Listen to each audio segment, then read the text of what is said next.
Pour moi, ce qui définit un élu local, c'est déjà qu'il est représentant d'une population. Un élu local, c'est pas un chef, c'est un représentant, il porte les idées, il porte les préoccupations de ses concitoyens. C'est la première des choses.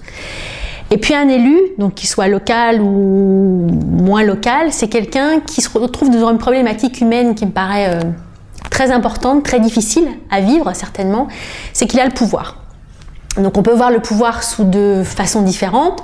Le pouvoir, c'est avoir le pouvoir, c'est-à-dire on peut dire c'est je peux tout faire parce que des gens m'ont élu. Et puis on peut voir le pouvoir différemment, c'est plus comme je le vois, c'est-à-dire avoir le pouvoir, c'est pouvoir faire les choses. Voilà. Mais être élu, être au pouvoir, je pense que ça fait prendre un risque aux personnes qui sont élues, à savoir qu'elles peuvent être tentées de se laisser aller dans les privilèges, de répondre à certaines cours, voilà. Donc je pense que l'élu doit être régulé. Et pour ça, je pense que la meilleure façon de réguler un élu, c'est qu'il se retrouve confronté à la population. Je ne parle pas des permanences dans les mairies une fois tous les mois, où on rencontre les gens les uns après les autres et on leur explique comment ils peuvent se passer de ce qu'ils demandent. Je parle plutôt d'une vraie concertation. À savoir qu'un élu qui doit prendre une décision, il fait partie donc par exemple du conseil général, il doit se positionner sur une décision, il doit donner des idées. Et je ne vois pas, franchement, jusqu'à aujourd'hui, je n'ai pas la réponse, comment une personne peut toute seule se dire, voilà, je vais décider telle ou telle chose, surtout un élu. Donc moi, l'idée, c'est que l'élu, il doit aller sur le terrain, il doit rencontrer les gens, mais à travers moi, comme je conçois les choses, des groupes thématiques.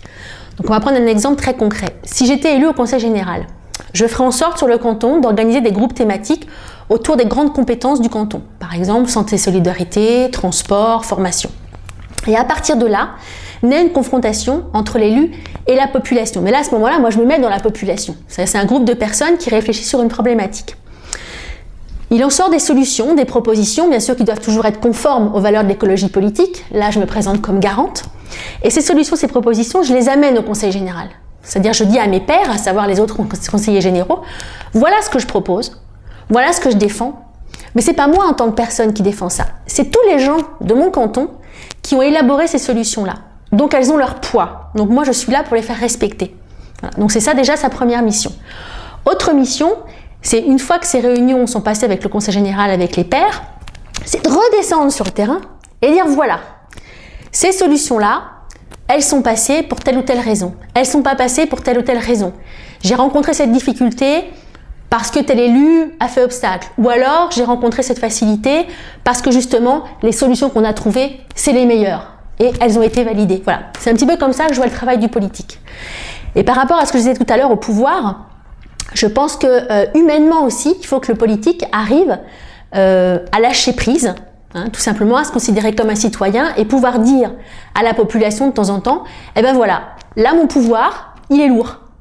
Voilà, je me suis retrouvée confrontée à telle ou telle difficulté, mon pouvoir est très lourd, et voilà. Et aussi débattre aussi sur ce que c'est d'avoir le pouvoir. Donc ça demande beaucoup d'humilité, ça demande une capacité à se remettre en question.